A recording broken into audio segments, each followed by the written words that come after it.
In this video, our focus will be on AGVs that move freely. AGVs are modeled in plant simulation using the transporter object. There are three distinct methods for enabling unrestricted movement of an AGV within our shop floor.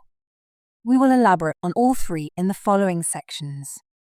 In the previous video, we have introduced a round course. We will now rebuild this round course with freely moving AGVs. To begin, we'll insert 6 markers and an AGV pool. Markers establish waypoints in your simulation model, guiding the AGV from the AGV pool to its destination. The AGV pool is responsible for generating AGVs. Then we insert 2 stations, a source and a drain.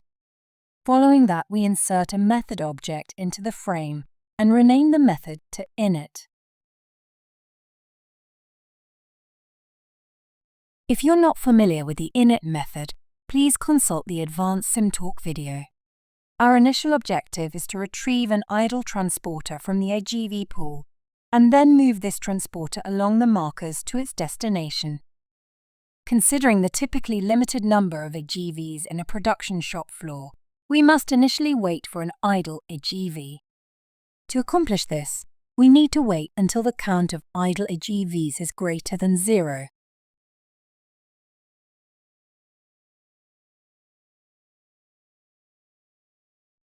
Following that, we can create a variable called AGV and assign an idle AGV from the AGV pool to it. Next, we will utilize the setRoute method of the AGV. This method takes objects as parameters, which can be passed in the form of a table, a list, or an object. For our initial example, we want the AGV to drive to the first station, so we pass the first and second marker as a parameter.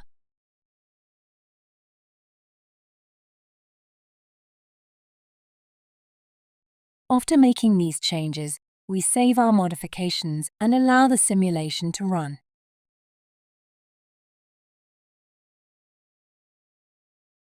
As observed, the AGV drives along the route. Our next objective is to load the part from the station onto the AGV. However, we need to wait for the transporter to traverse the route and ensure that the second marker is reached. To do so, we can incorporate a wait until statement. Subsequently, we can utilize the destination was reached attribute of the AGV.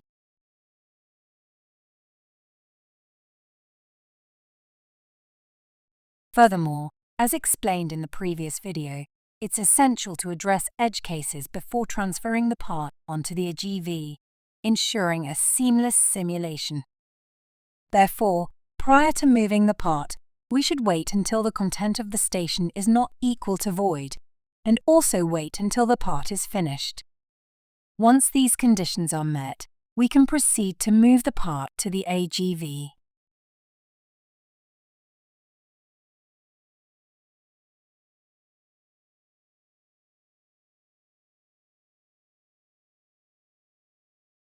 As you may have observed in the videos, we sometimes use capital letters and sometimes not, even though we address the same attribute, object, or method.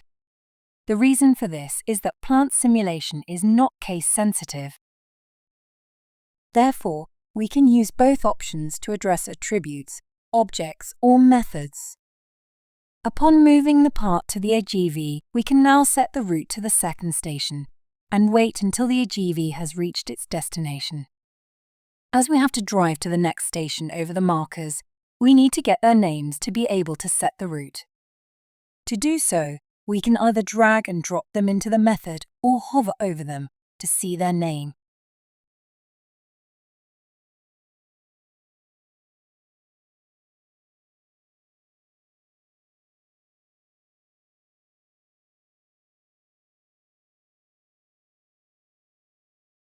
As mentioned in the previous video, we should once again take into account edge cases before unloading the part.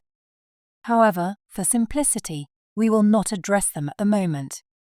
Instead, we will proceed by directly moving the content of the AGV to the second station.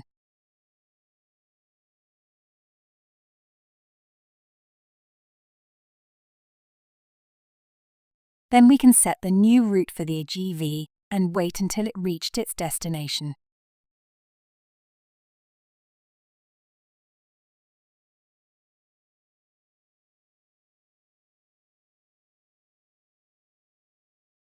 We then save our changes and let the simulation run.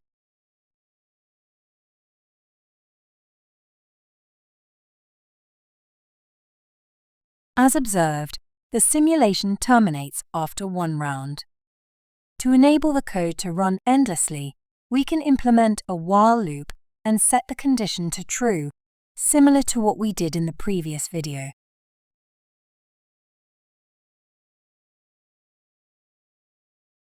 We again save our changes and let the simulation run. You will now observe that it runs endlessly.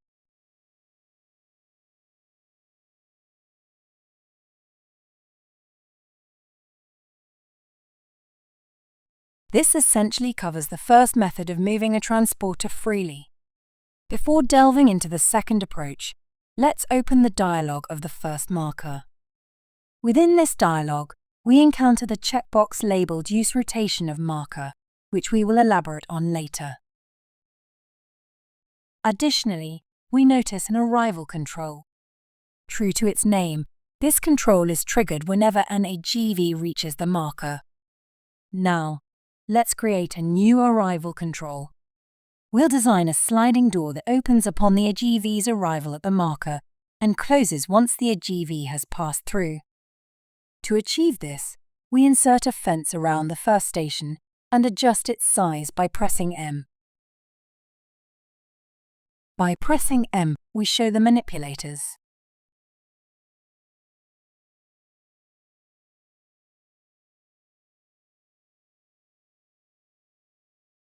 Next, we remove a door from the fence to create an entry point for the AGV. To do so, we hover the mouse over the door and press the plus key until the desired graphical object is highlighted, then proceed to remove it by pressing the delete key. Similarly, we repeat this process for another door to allow the AGV to exit. Then we will insert a fence, for which we set the X dimension to 1 and Y dimension to 0. We then place this door in front of the fence.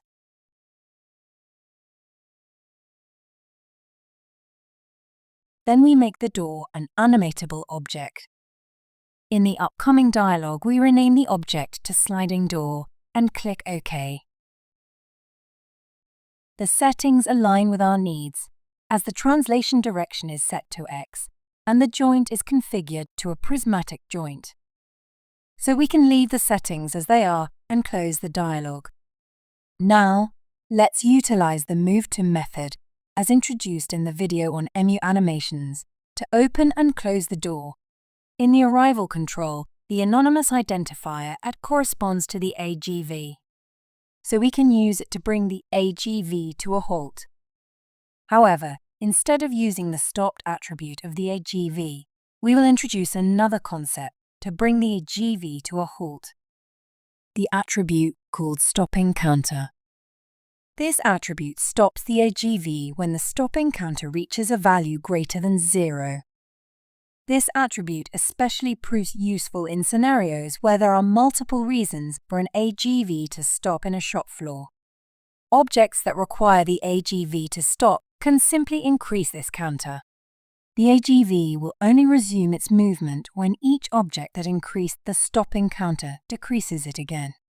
When we stop the AGV using the stopping counter, deceleration is also considered, which is not the case when we use the stopped attribute. Once the AGV reaches a speed of 0, Plant Simulation sets the attribute stop to true as well. The AGV resumes movement when the stopping counter reaches a value of 0 again. Therefore, we incorporate the stopping counter. Now, let's access the sliding door. We can achieve this by simply dragging and dropping it into the method. As you can observe, it is accessed using the anonymous identifier current. The anonymous identifier current returns the frame within which the method object is located. Next, we employ the MoveTo method on the door. As the parameter, we pass 1.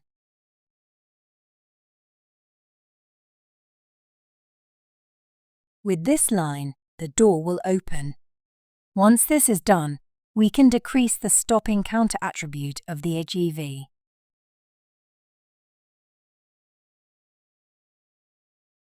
After making these adjustments, we save our changes. Following that, we create a second arrival control at the second marker.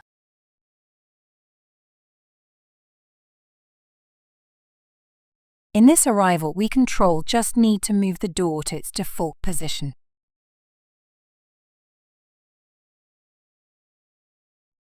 In addition, we can remove the wait statement since the AGV has already passed the door and does not need to wait for the door to return to its default position.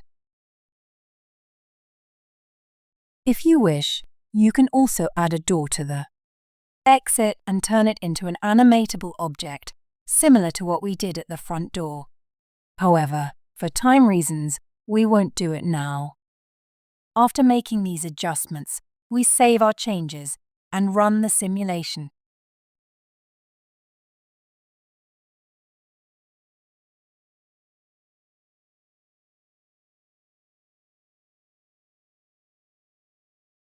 As you can see, the AGV doesn't drive directly through the marker, as a curve radius is used.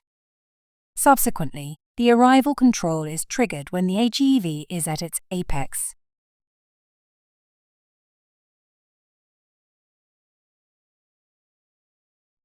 Now, let's move on to the second approach. In this method, we will use the destination attribute of the AGV by setting it to the markers. This attribute can be accessed by opening the dialog of the AGV and switching to the Routing tab. Here, we can also observe that automatic routing is activated by default, which is essential for this approach. For more information on automatic routing, you can use the question mark.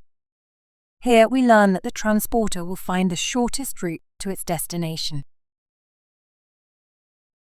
However, it is crucial that the tracks or markers are connected. Therefore, it is essential that we connect the AGV pool to the markers and the markers to each other.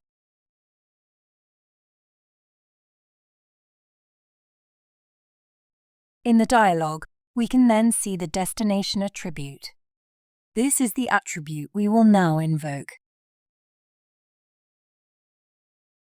So, we switch to the init method again. Here, we change the current section into a comment. Then, we set the destination to the second marker, and in the subsequent line, wait until the destination is reached.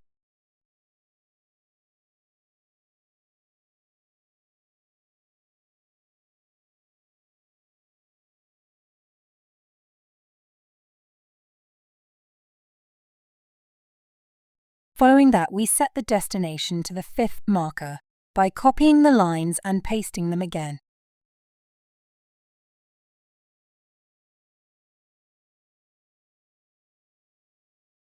Now we set a debug before the line where we set the destination to marker 4.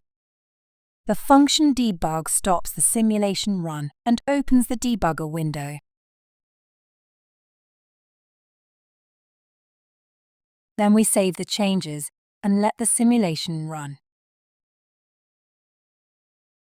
Upon reaching the line, we perform 2 single steps. If we now hover over the transporter, we will see the calculated route. We now reset the simulation and insert a connection from the third marker to the fifth. In this way, we have created a second route which is shorter than the first one. We then restart the simulation. Once again, we perform 2 single steps and hover over the AGV. We will now observe that the new connection is utilized as it is the shortest route. Therefore, when using the destination attribute to move the AGV, the shortest route will always be calculated and traversed. If we let the simulation continue, we will see that the AGV moves along the new connection.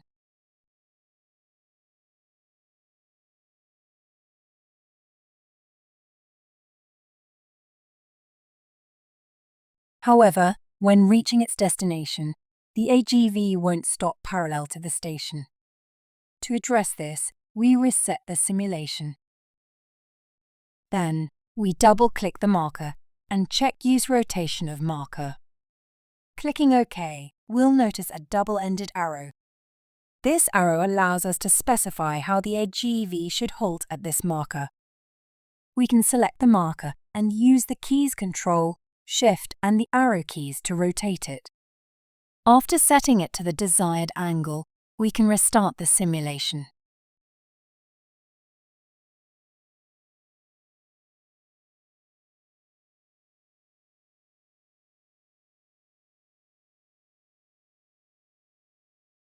As you can see, the AGV halts as wished. If you want to set a specific angle, you can open the 3D properties of the marker and set the angle in the rotation group box.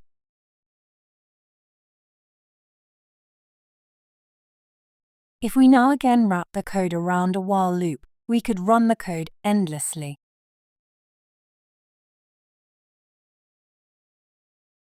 Next, we will switch to a new model frame to showcase the last option.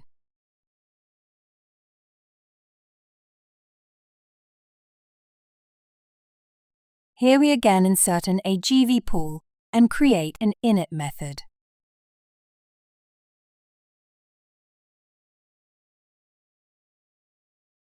In the last option, we will utilize the drive method of the AGV. First of all, we again wait until we have an idle AGV, and then create a variable called AGV.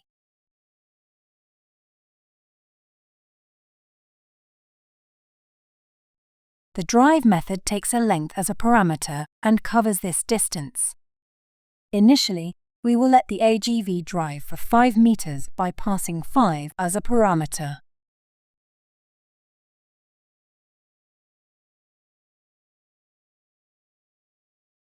If we save our changes and let the simulation run, you will see that the AGV follows the instruction.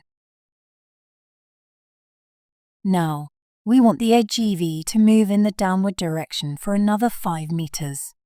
In the drive method, we can optionally pass a second parameter, which represents an angle. If you do not set an angle, the AGV continues to drive in the current driving direction. However, by setting an angle, the AGV retains its orientation and rotates the travel route around the defined angle. To achieve a downward movement, we can reuse the drive command and add the parameter 90. Now, we additionally need to use the wait until statement to wait until the first drive movement is finished. Then we save our changes and let the simulation run. As you can see, the AGV does not rotate before the downward movement, which might be desired. If you model with AGVs which are not capable of this downward movement, we can let it rotate in advance. To achieve rotation before moving down, we can add a rotate command and pass 90 as a parameter. It's important to note that we need to insert a wait until statement to wait until the rotation is finished.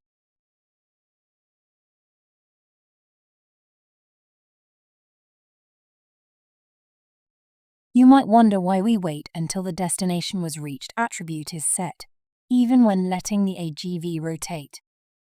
This is possible because after a rotation, the destination was reached attribute is also set. Therefore, we can use this attribute for both purposes, to wait until the AGV has reached its destination and to wait until the AGV has completed a rotation. However, now we also need to adjust the drive command and employ a rotation of 0 degrees as the AGV moves along its driving direction. Since the angle of 0 degrees is the default value, we can skip this argument, as in the drive command above. Upon doing so, we can start the simulation.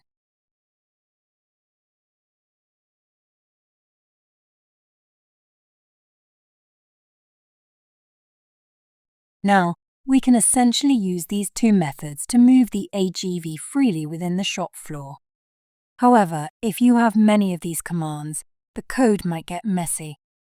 To simplify this process, we can also store these commands in a segment table. To do so, we first toggle the current lines of code into a comment. The segment table has a specific format that we need to follow. To take a closer look, we open the help and search for root segment.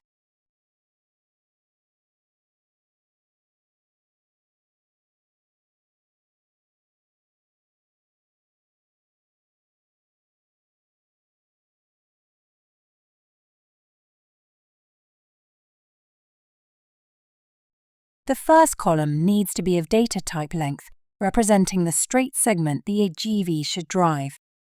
The second column needs to be of type real, representing the angle in which the AGV should drive the straight segment. If we do not enter an angle here, the straight segment will be driven in the driving direction. The third column is of type length, representing the radius of a curved segment. The fourth column is of type real, representing the speed at which the AGV drives on this segment. Now we can return to our method. First, we create a variable which we name DriveTable with the corresponding columns.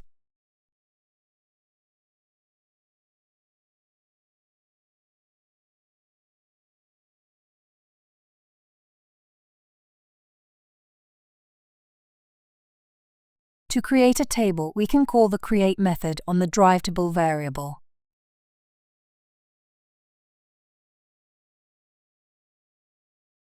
Now, we essentially want to execute the same commands as above, but use the DriveTable for that purpose. Therefore, we need to append rows with the corresponding parameters. To do so, we access the DriveTable and then use the append row method with the parameter 5, as we want the AGV to initially move 5 meters in its current driving direction. The fourth parameter can be set to 0 if you want to use the default velocity of the AGV. Then we want that the AGV rotates by 90 degrees, so we pass 90 as the second parameter.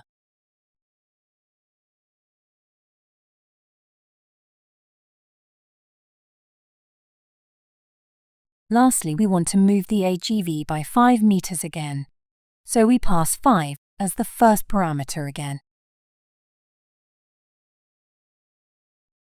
Then we need to set the root segments of the AGV and pass the table as a parameter.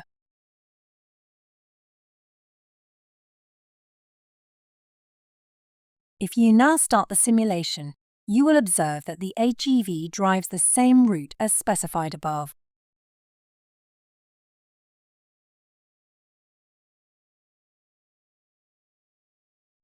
As you have observed on both cases, the AGV rotates on its position.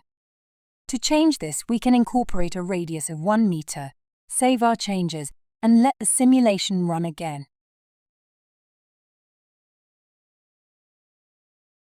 Now the AGV will drive the corresponding curve with a radius of 1 meter. However, it is also not necessary to implement this command in a method. We could also use a data table from the Information Flow tab to interactively create a table. We therefore already have prepared a data table object. As you can see, we have the same commands as in the method. To format a column, you can simply right-click on it and then select Format. Afterward, you can choose the desired format for the column. The second row in our example is provided to give you an overview, but is not necessary when implementing this table. If you want to include it as well, you can click on Column Index to use it. We now can simply pass this table to the root segments and let the simulation run.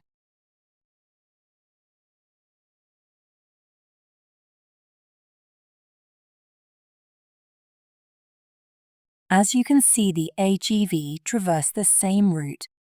This concludes our advanced video on AGVs.